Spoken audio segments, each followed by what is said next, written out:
नमस्कार, देश न्यूज का खास कार्यक्रम देख रहे हैं आप। मैं हूं आपके साथ ऋषिका गुप्ता और आज बात करेंगे कि आखिर ये बाबाओं की कैसी भक्ति है। महिलाओं का बाबा की भक्ति पर अंधविश्वास या फिर इसकी हकीकत कुछ और ही है। हाथरस में 2 जुलाई को सत्संग में हुई भगदड़ में 113 महिलाओं की मौत हुई और ऐसे बाबाओं के भक्तों में महिलाओं की अधिक संख्या का होना अंधविश्वास, लैंगिक असमानता और तार्किकता की एक बहस है। बीती 2 जुलाई को हाथरस में अमित कुमार के परिवार की महिला भी इस पूरे हादसे का शिकार हुई। सत्संग में शामिल होने गई थी। इस भगदड़ में उन्होंने अपनी ताई मुन्नी देवी, मौसी आशा देवी को खो दिया। अमित ने ये बताया कि मेरे घर की 4 महिलाएं उस दिन भोले बाबा के सत्संग में गई हुई थी और चारों में से चारों ही नहीं रहीं। बुरी तरह भगदड़ में घायल हो गई थी, लेकिन वो कहती हैं कि बाबा की गलती नहीं है। बाबा दोबारा सत्संग करेंगे तो वह फिर से जाएंगी। सैकड़ों लोग मारे गए, लेकिन घर की महिलाएं मानने को तैयार नहीं कि इसके लिए बाबा भी जिम्मेदार है। उत्तर प्रदेश के हाथरस जिले में भोले बाबा के सत्संग के बाद मची भगदड़ में 121 लोगों की मौतें हुई हैं।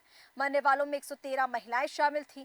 प्रशासन ने केवल 80,000 लोगों के शामिल होने की इजाजत दी थी। हालांकि मीडिया रिपोर्ट के मुताबिक वहां 2.5 लाख लोगों की भीड़ इकट्ठा हो गई थी।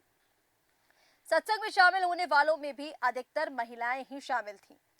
तार्किक सोच तक महिलाओं की पहुंच कितनी है कि आखिर महिलाओं की इतनी आस्था ऐसे बाबाओं पर क्यों है? सेल्फ मेड बाबाओं के भक्तों में महिलाओं की संख्या अधिक होती है। ऐसे बाबाओं की भक्ति में शामिल महिलाओं पर हमेशा से ही अंधविश्वासी होने का आरोप लगता है। भीड़ में शामिल महिलाओं को अंधविश्वासी कहना पहली नजर में सही लग सकता है, लेकिन बात जब धर्म, जेंडर की हो तो इसमें कई पहलू शामिल हैं। जनरल साइंस की एक रिसर्च बताती है कि पुरुषों के मुकाबले महिलाएं जादुई घटनाओं, किसी अनहोनी जैसी चीजों में अधिक भरोसा करती हैं और इसके पीछे एक सबसे बड़ी वजह महिलाओं की तार्किक समझ होती है। रिसर्च के मुताबिक पुरुष हमारे समाज में इस तरीके से बड़े होते हैं जहां उन्हें तर्क संगत होने और निर्णय लेने के लिए भावनाओं या भावनाओं के उपयोग से इनकार करने के काबिल बनाया जाता है। इसलिए वह किसी भी चीज पर तुरंत भरोसा करने की जगह विश्लेषण और सोच विचार करने को प्राथमिकता देते हैं। दूसरी तरफ महिलाओं के जीवन में इसकी कमी शुरुआत से ही बनी रहती है। इन बाबाओं की स्वीकार्यता के पीछे इनके रक्षक होने की छवि भी एक महत्वपूर्ण पहलू है। अधिकतर महिलाएं इन बाबाओं के पास अपनी समस्याएं लेकर जाती हैं। इन्हें यह भरोसा दिलाया जाता है कि ये बाबा भगवान और उनके बीच की एक कड़ी है। लोग ये भरोसा करने लगते हैं कि इन बाबाओं के पास कोई दिव्य या चमत्कारी शक्ति है। ये कहा जाता है कि लोग अधिकारों पर काम करने वाली संस्थाएं पैरिटी लैब जैसे जुड़ी हुई हैं। इस बात से सहमति जताते हुए वे कहती हैं कि कितनी महिलाओं की पहुंच है धार्मिक और दर्शन शास्त्र तक। जानकारी के अभाव का फायदा मिलता है इन बाबाओं को, जो खुद को भगवान का दूत बनाकर उनके सामने पेश करते हैं। महिलाओं को भी लगने लगता है कि ये बाबा उनकी रक्षा करेंगे, लेकिन इन सेल्फ मेड बाबाओं की जवाबदेही आखिर कैसे तय होगी? कौन तय करेगा? गुरमीत, राम रहीम, नित्यानंद, आशाराम, बापू, रामपाल, ये कुछ ऐसे सेल्फ मेड बाबाओं के नाम हैं जिन पर हत्या, फ्रॉड, यौन शोषण के मामले दर्ज हैं। लेकिन ऐसे कई मामले सामने आने के बावजूद ऐसे बाबाओं की भक्ति में कोई कमी देखने को नहीं मिलती। ना ही इन बाबाओं को उनके भक्त जिम्मेदार ठहराते हैं। और ऐसे ही कुछ भक्त भोले बाबा के, और ये नजारा भोले बाबा के सत्संग में हमें देखने को मिला, जहां पर ये बताया कि अकेले उन्हीं के घर वाले, जिनके घर की महिलाएं, जबकि पुरुष भी गए थे। 500 से 600 महिलाएं इस सत्संग में पहुंची होंगी और ये बताया गया कि पहले ही कह दिया गया था कि उस दिन कुछ बड़ा होगा, इसलिए ये भगदड़ हुई और इसीलिए ये भीड़ पहुंची। पिछले 20 सालों से इस बाबा की भक्त महिलाएं जो हैं वो लगातार इनके सत्संग में पहुंचती हैं। मीडिया रिपोर्ट ये कहती हैं कि सत्संग खत्म होने के बाद भोले बाबा ने ऐलान किया था कि लोग उनके जाने के बाद उनके पैरों की धूल उठा सकते हैं। भीड़ बेकाबू होकर उस धूल को लेने बढ़ी और इसके बाद ही भगदड़ मची। ये उस भीड़ की ओर इशारा करती है जिसका जिक्र जर्मन लेखक इलाज कराची ने अपनी किताब क्राउन्स एंड पावर में किया था। वे लिखते हैं कि धर्म एक आज्ञाकारी भीड़ चाहती है, लोगों की ऐसी भीड़ जो जिसे भेड़ माना जाए और उनकी विनम्रता के लिए उनकी प्रशंसा की जाए। अच्छी महिलाएं सत्संग जाती हैं, जहां नारीवाद लेखिका का यह कहना है कि धर्म या धार्मिक कर्मकांड महिलाओं को नम्र बनने, असमानता और शोषण सहने के लिए प्रोत्साहित करते हैं। उन्हें बनाया जाता है, बताया जाता है कि अगर वह ऐसा करेंगी तो मरने के बाद उन्हें इसका फल मिलेगा। धार्मिक कर्मकांडों में शामिल होने और सत्संग जाने वाली महिलाओं को समाज अच्छी महिलाओं की श्रेणी में रखता है। संजोत इस पूरे प्रकरण को सत्ता से भी जोड़कर देखती है, जिनका ये कहना है कि हमारे समाज में महिलाओं के पास कोई सत्ता नहीं होती। उन्हें शुरू से ही ये सीख दी जाती है कि वह जितनी अधिक भक्ति में लीन होंगी उन्हें उतना अधिक अच्छा माना जाएगा। उन्हें इस मापदंड पर तोला जाता है कि वे धर्म और भगवान के प्रति कितनी समर्पित हैं, और ये स्वीकार्यता उन्हें थोड़ी बहुत सत्ता जरूर दे देती है।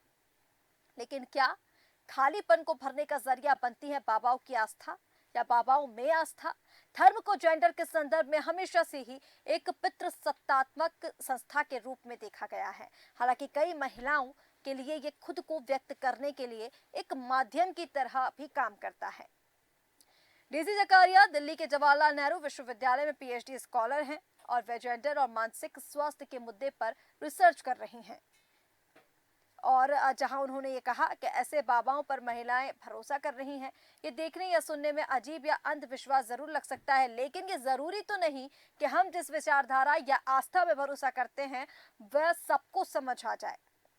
सोशल मीडिया और टीवी पर आज भी एक बड़ा माध्यम ये बन चुके हैं, जिसके जरिए ये बाबा लोगों तक पहुंच रहे हैं। महिलाएं न सिर्फ इन आयोजनों में शामिल होती हैं, बल्कि इन बाबाओं से जुड़ा कंटेंट भी इंटरनेट पर देखती हैं। प्यू रिसर्च सेंटर की एक रिपोर्ट ये बताती है कि पुरुषों के मुकाबले महिलाएं इंटरनेट का इस्तेमाल स्वास्थ्य, निजी समस्या या धर्म से जुड़ी जानकारियां जुटाने के लिए अधिक करती हैं। आगे ये कहा गया कि पितृसत्तात्मक समाज ने महिलाओं को खुलकर अपनी भावनाएं जाहिर करने की आजादी कहीं दी है। ये धार्मिक आयोजन इस खालीपन के भरने को एक जरिया बन जाते हैं, और ऐसे में इन बाबाओं पर उनके भरोसे और लगाव की जगह लेना मुश्किल हो जाता है। महिला इन आयोजनों में शामिल होकर एक जीवन का मतलब ढूंढने की कोशिश करती हैं। तो ये तो सिर्फ एक बाबा की कहानी हुई। उत्तर प्रदेश ऐसे छोटे बड़े बाबाओं का गढ़ है। हर जिले, हर पंचायत और हर ब्लॉक स्तर पर झाड़ फूंक और चमत्कार करने वाले बाबा मौजूद हैं। और आइए उन्हीं में से 4 विवादित बाबाओं के बारे में आपको बताते हैं, जिन्होंने कहीं ना कहीं कर्मकांड किए हैं और सलाखों के पीछे, जिनमें से कुछ की मृत्यु हो गई है, कुछ सलाखों के पीछे हैं। तो उन 4 विवादित बाबाओं के नाम है स्वामी परमानंद, श्री श्री 1008 इच्छाधारी संत श्री भीमानंद सरस्वती महाराज उर्फ भीमानंद महाराज उर्फ राजीव रंजन उर्फ शिल्प मूरत द्विवेदी।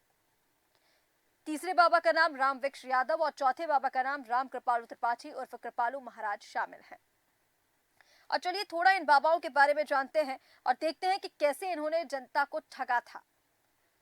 स्वामी परमानंद की अगर हम बात करें तो शुरुआती जिंदगी इनकी ढोलक हारमोनियम बजाकर रही है, और जिससे ये इलाज का दावा किया करते थे। स्वामी परमानंद हमेशा से परमानंद महाराज नहीं था, पहले उसका नाम रामशंकर था। बचपन से ही पढ़ाई लिखाई में मन नहीं लगा। कुछ समय बाद हरई गांव में अपने घर के ही एक कमरे में उसने एक मूर्ति स्थापित की और उस मूर्ति के सामने दिन भर बैठा रहता, ढोलक और हारमोनियम बजाता रहता। कुछ दिनों बाद यही तंत्र मंत्र भी शुरू कर दिया। एक कमरे में ही झाड़ फूंक करने लगा। ढोलक हारमोनियम पर गाने बजाने को नाम दिया संगीत थेरेपी। दावा करने लगा कि संगीत थेरेपी से हर बीमारी का इलाज वह कर सकता है। इस तरह धीरे धीरे अपने आसपास लोगों को इकट्ठा करने लगा। बाबाओं ने महिलाओं को टारगेट करना तो पहले ही शुरू कर दिया था, और ऐसा ही किया इस बाबा ने, जहां संगीत थेरेपी के जरिए महिलाओं को टारगेट करना शुरू किया। दावा करने लगा कि उसके आशीर्वाद से महिलाओं को बेटा भी पैदा होगा। उसके एजेंट लोगों को जाकर बताते, बाबा के आशीर्वाद से बेटा पैदा होता है, और इससे उसके आश्रम में नए नए भक्त आने लगे। वो महिलाओं को नर्क में जाने और मुक्ति न मिलने का डर दिखाने लगा, और ये सब उसने अपने आश्रम में बोर्ड तक पर लिख दिया। अपने आश्रम में वो 4 दिन दरबार लगाता, शनिवार से मंगलवार। जैसे जैसे भीड़ बढ़ती गई, बाबा अपना रुतबा ऐशो आराम बढ़ाता गया। बाबा का सारा खेल सामने आया कुछ वीडियोस से, जब पता चला कि संगीत थेरेपी के नाम पर आश्रम में निसंतान महिलाओं का यौन शोषण चल रहा है। बाबा को वीडियो में महिलाओं के साथ आपत्तिजनक हालत में देखा गया। वीडियो सामने आने के बाद महिलाओं ने बाबा पर रेप और जान से मारने की कोशिश की धाराओं में केस दर्ज कराया। तब क्राइम ब्रांच की जांच में सामने आया कि ढोंगी बाबा औरतों और बच्चों का लालच देकर जाल में फंसाता और उस दौरान दुष्कर्म के दौरान उनका अश्लील वीडियो बना लेता, फिर महिलाओं को ब्लैकमेल किया करता था। 12 मई 2016 को वीडियो सामने आने के बाद बाबा आश्रम से फरार हुआ। 23 मई को क्राइम ब्रांच ने चित्रकूट में उसे जाकर गिरफ्तार किया। और चलिए दूसरे बाबा की ओर बढ़ते हैं, जिनका नाम श्री श्री 1008 इच्छाधारी संत श्री भीमानंद सरस्वती महाराज उर्फ भीमानंद महाराज उर्फ राजीव रंजन उर्फ शिव मूरत द्विवेदी।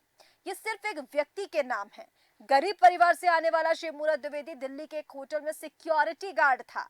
वह गेट पर खड़ा खड़ा रोज अमीरों का आना जाना देखा करता था और अचानक एक दिन क्या हुआ कि वो बाबा बन गया।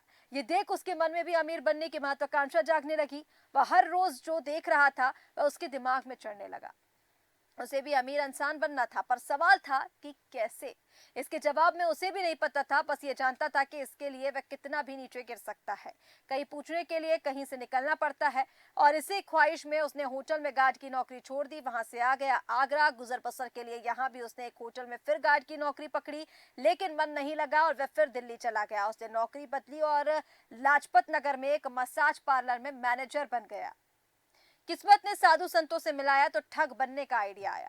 मसाज पार्लर में काम करने के दौरान कुछ साधु संतों से मुलाकात हुई। काम के बाद उनकी मंडली में उठना बैठना शुरू किया। ये लोग साईं बाबा के भक्त थे। यहीं से उसके मन से ख्याल आया कि भगवा चोला ओढ़कर वो भी बाबा बन सकता है।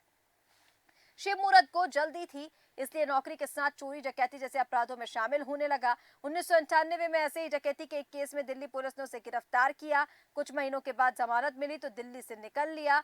भागकर आया दिल्ली से सटे नोएडा में। नोएडा में उसने एक आश्रम बनाया और दावा करता कि नौकरी दिला सकता है, शादी करा सकता है। अपना दुख दर्द लेकर लोग आश्रम पहुंचने लगे। वह हर रोज दरबार लगाता। इन लोगों में बाबा के पास कॉलेज जाने वाली लड़कियां, मॉडल, एयर होस्टेस भी हुआ करती थी। बाबा की गंदी नजर उन पर पड़ी और इन जरूरतमंदों लड़कियों को पैसे का लालच देकर सेक्स रैकेट चलाने लगा। इसमें पैसे भी ज्यादा मिलने लगे। दिन में वह बाहर रहता, बाबा बना रहता और रात में सेक्स रैकेट का सरगना। उसने नोएडा में बैठकर पूरे दिल्ली एनसीआर में अपना धंधा बढ़ा लिया। जांच में सामने आया कि 600 से अधिक लड़कियां उसके साथ काम कर रही थीं।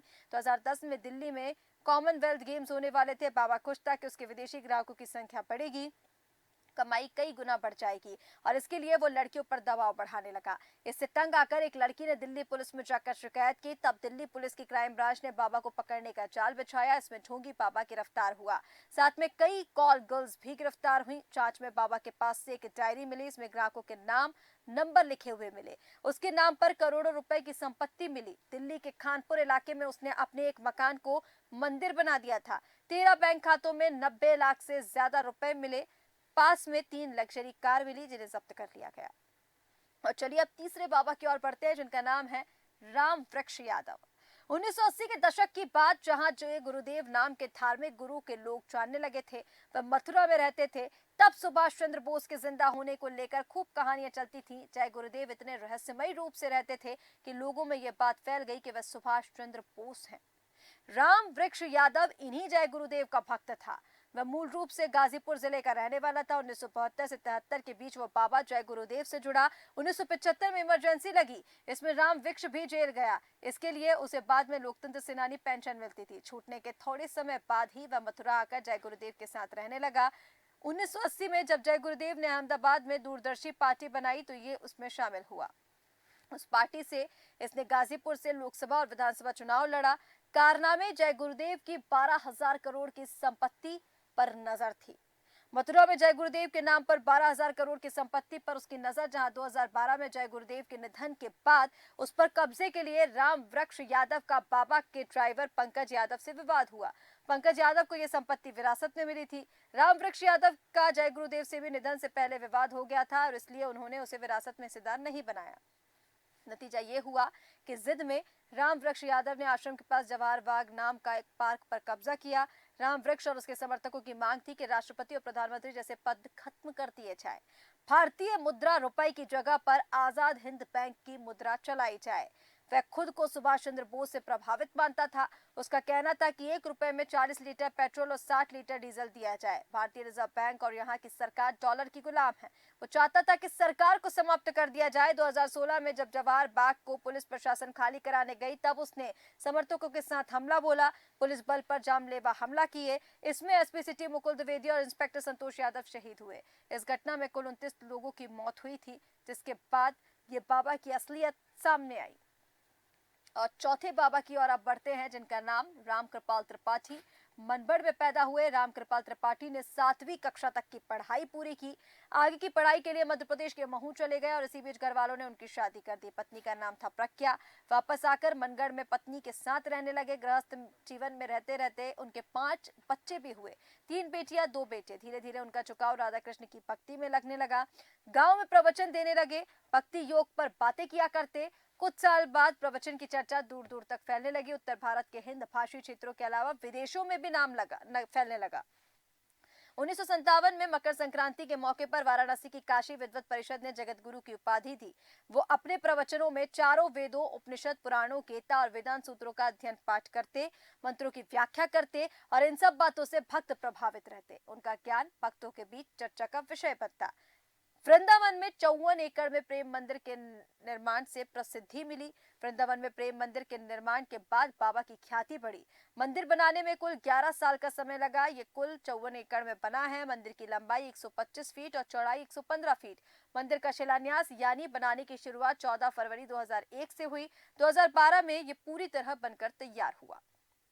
कहा जाता है कि इसकी लागत 100 करोड़ रुपए थी। मंदिर बनाने में इटालियन करारा संगमरमर पत्थर का इस्तेमाल किया गया। मंदिर को बनाने में उत्तर प्रदेश से लेकर राजस्थान तक के 1000 कारीगरों ने अपना काम किया। मंदिर के अलावा वृंदावन में 2 अस्पताल भी बनवाए। प्रेम मंदिर के अलावा उत्तर भारत में कुछ छोटे मंदिर बनवाने का श्रेय भी कृपालु महाराज को ही दिया जाता है। कृपालु महाराज की जीवनचर्या उनकी मौत तक रहस्य बनी रही। उनके आश्रमों में के भक्त की सीधी पहुंच नहीं थी। कहा जाता है कि बरसाना में उनका रंगीला महल था। यहाँ पुरुष भक्तों को प्रवेश नहीं दिया जाता था, केवल खूबसूरत महिलाओं को प्रवेश की इजाजत थी। कहा यह भी जाता है कि जितने दिन यहाँ बाबा प्रवास करते थे, उनकी शिष्याएं खुद को रानी का स्वरूप मानने लगती थी। अमेरिका से लेकर त्रिनिदाद और महाराष्ट्र के शिष्याओं ने रेप का केस दर्ज कराया। कृपालु महाराज पर सबसे पहले दुष्कर्म का आरोप 2007 में लगा। त्रिनिदाद की एक महिला ने आरोप लगाया कि महाराज ने उसके साथ एक व्यापारी के घर पर दुष्कर्म किया। यह घटना तब घटी थी जब कृपालु महाराज वर्ल्ड टूर पर थे। महिला का कहना था कि बाबा उसी व्यापारी के घर पर ठहरे हुए थे। इससे पहले साल 1991 में एक व्यक्ति ने महाराष्ट्र के नागपुर में अपनी नाबालिग लड़कियों के अपहरण का मामला दर्ज कराया था। आरोप लगाया कि उसकी बेटियों का अपहरण कर महाराज ने दुष्कर्म किया। पुलिस ने शुरुआती जांच के बाद कृपालु महाराज के खिलाफ अपहरण और दुष्कर्म के मामले दर्ज किए हैं, मुकदमे दर्ज किए हैं। दरअसल पुलिस की जांच में भी सामने आया कि शिकायत से पहले भी महाराज ने 2 लड़कियों का दुष्कर्म किया, लेकिन मामला दर्ज नहीं हुआ। ये मामले 1985 से 1991 के बीच के थे। मामले में पुलिस ने मनगढ़ आश्रम पर छापा मारा। वहां 2 नाबालिग लड़कियां बरामद हुई। साथ ही महाराष्ट्र की एक और नाबालिग लड़की पुलिस को वहां मिली। पूछताछ में लड़कियों ने बताया कि उनके साथ जबरदस्ती की गई। इसमें महाराज के साथ उनके सहयोगी प्रिया शरण महाराज भी शामिल थे। इस मामले में कृपालु महाराज को पुलिस ने काफी खोजबीन के बाद गिरफ्तार किया। बाद में कोर्ट ने सबूतों के अभाव में उन्हें बरी कर दिया। तो ये 4 महाराज जो काफी प्रचलित थे। उत्तर प्रदेश के बाबाओं की कहानी आपको इसलिए सुना रहे कि कैसे अभी कुछ दिनों पूर्व ही हाथरस में कांड में 121 लोगों की मौत हुई बाबा के सत्संग में। लेकिन अभी भी सवाल ये खड़े हुए हैं कि आखिर जिस बाबा के सत्संग में ये भगदड़ मची, क्यों उस बाबा पर अभी तक कोई भी केस दर्ज नहीं हुआ? क्यों उस बाबा की कोई भी गलती नहीं है? ये कैसी बाबाओं की भक्ति है जहां सिर्फ महिलाओं को एंट्री दी जाती है? तो उत्तर प्रदेश का वो एक भोले बाबा नहीं, ऐसे कई बाबा हैं जिन्होंने जनता को ठगा है, भक्तों को ठगा है और उनके खिलाफ मामले अभी तक दर्ज हैं।